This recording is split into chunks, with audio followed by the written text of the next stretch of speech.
చీకటిని తరివేసి వెలుగైనాడు. జై భీమ్ జై భీమ్ జనకుండ నినాదం.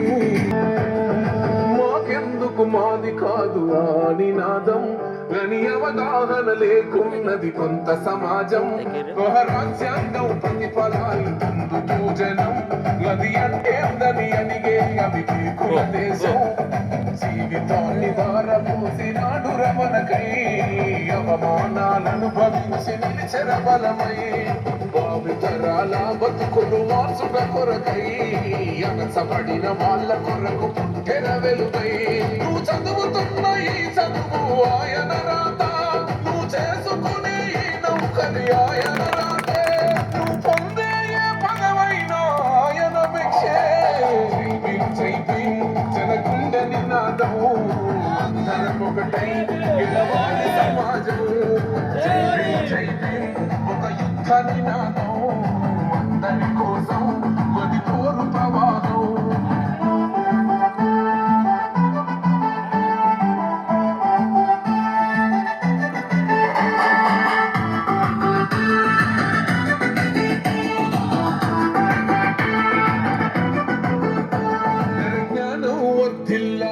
పిడికిలెత్తరో ఆ జననం జనల జ్ఞానం తొలుచుట కొరకో.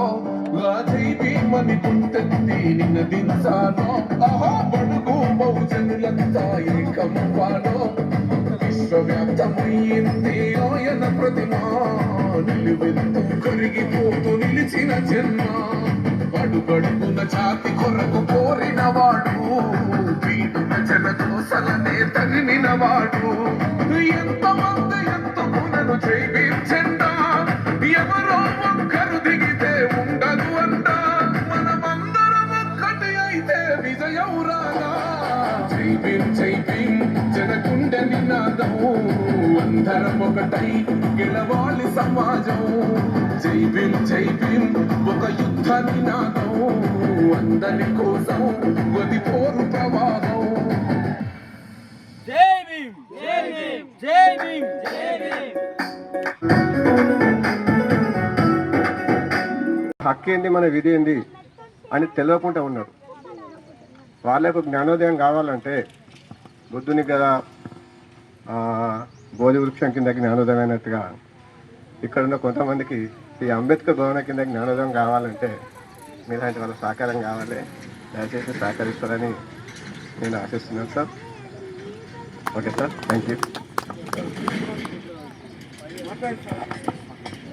తప్పకుండా మిత్రుడు చెప్పింది కరెక్టే. కాకపోతే మాటలు చెప్పడం పెద్ద మాట కాదు, కానీ నెక్స్ట్ ఇయర్ వరకు తప్పకుండా చెప్పిన అన్నీ చేసుకోవాలి మనం చేస్తాం. దానికి నేను పక్కా సహకరిస్తాను. పెద్ద విషయం అన్నాడు అంబేద్కర్ స్టాచ్యూ పెట్టడం విషయం పెద్దదేం కాదు. అనుకుంటే ఏదైనా కూడా సాధించవచ్చు మనిషి. కాకపోతే పిల్లలే ఇంతగా చేస్తున్నాం, మనం అనుకున్నప్పుడు ముచ్చట్లేదు. కాకపోతే ఏంటంటే దానికి కరెక్ట్గా శ్రద్ధగా ముందటుండి చేసుకోవాలి. దానికి పక్కా సహకారం ఉంటుంది. తర్వాత తీసుకుందాం కూడా మన మిత్రులతో కూడా. Okay, thank you.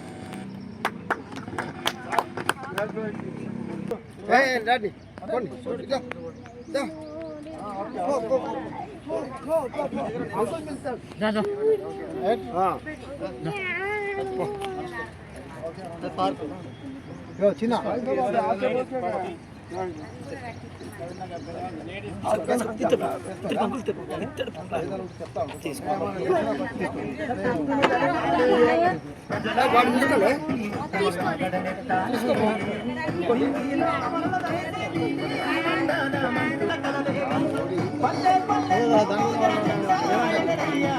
అందరి కోసం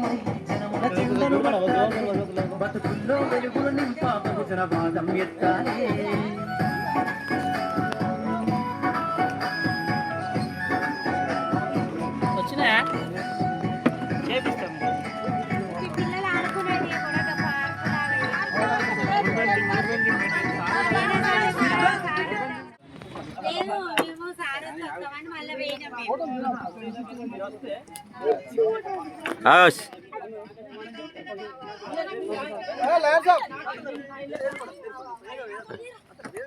జై భీమ్ జై భీమ్.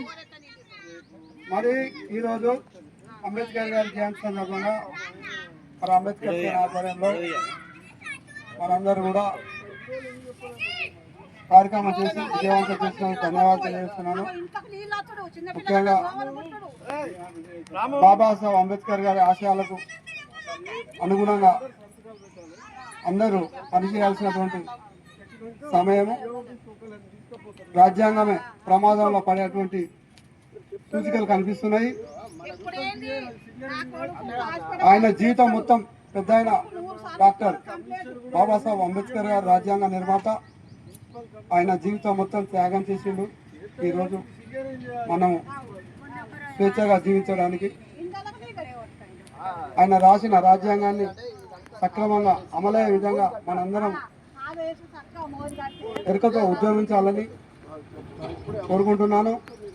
మరి ముఖ్యంగా తక్కువ సమయంలో ఈ కార్యక్రమం చేసినారు గౌరవ మంత్రివర్యులు డాక్టర్ వివేక్ వెంకటస్వామి గారికి.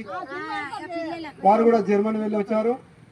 వచ్చి ఇక్కడ వారి ఆధ్వర్యంలో, వివేక్ వెంకటస్వామి గారి ఆధ్వర్యంలో మరియు గౌరవ పార్లమెంట్ సభ్యులు, యువ నాయకులు గడ్డ వంశీకృష్ణ గారి నాయకత్వంలో, వారి ఇరువురి నాయకత్వంలో వచ్చే సంవత్సరం ఇక్కడ ఏర్పాటు చేసే విధంగా బాబాసాహెబ్ అంబేద్కర్ గారి యొక్క విగ్రహం ఏర్పాటు చేసే విధంగా కృషి చేస్తానని మీ అందరికీ తెలియజేస్తున్నాను. జై భీమ్. ఈ అవకాశం ఇచ్చినందుకు మీ అందరికీ పేరు పేరున కృతజ్ఞతలు తెలియజేస్తున్నాను. జై భీమ్. ఈరోజు అంబేద్కర్ యొక్క జయంతిని మనం ఘనంగా నిర్వహించుకుందాం. ఈ యొక్క జయంతి మనం జయంతులకే పరిమితం కాకుండా ఈ యొక్క స్థలం లోపల అంబేద్కర్ యొక్క విగ్రహం, దాంతోపాటు అంబేద్కర్ భవనాన్ని కూడా మనం ఏర్పాటు చేసుకోవాలి. దీనికి మన పెద్దలు గౌరవనీయులు డాక్టర్ వివేక్ వెంకటస్వామి గారు, పెద్దపల్లి పార్లమెంటు సభ్యులు వంశకృష్ణ గారు సహకరించి మాకు తోడ్పడగలరని ఈ సభా వేదికగా ఆశిస్తున్నాం. మీ యొక్క సహకారాలు మా యొక్క భవనానికి చాలా అవసరం. అంతేకాకుండా అంబేద్కర్ యొక్క ఆశయాలను ముందుకు తీసుకెళ్లాలంటే మనకు ఒక భవనం అనేది చాలా అవసరం. ఆ భవనం లోపల మనం ఉండి అన్ని విధాలుగా చర్చించుకోవాల్సి వస్తుంది. ఇక్కడ భవనం లేకపోవడం వల్లనే మనం చర్చించుకోలేకపోతున్నాం, అంబేద్కర్ యొక్క ఆశయాలను ముందుకు తీసుకోలేకపోతున్నాం. కాబట్టి మనకు భవనం అంటే ఎంతైనా అవసరమని దీనికి మంత్రివర్యులు, అంతేకాకుండా పెద్దపల్లి పార్లమెంటు సభ్యులు వెంకటస్వామి గారు, వంశకృష్ణ గారు మనకు సహకరించాలని వినయపూర్వకంగా వేడుకుంటున్నాను. జై భీమ్.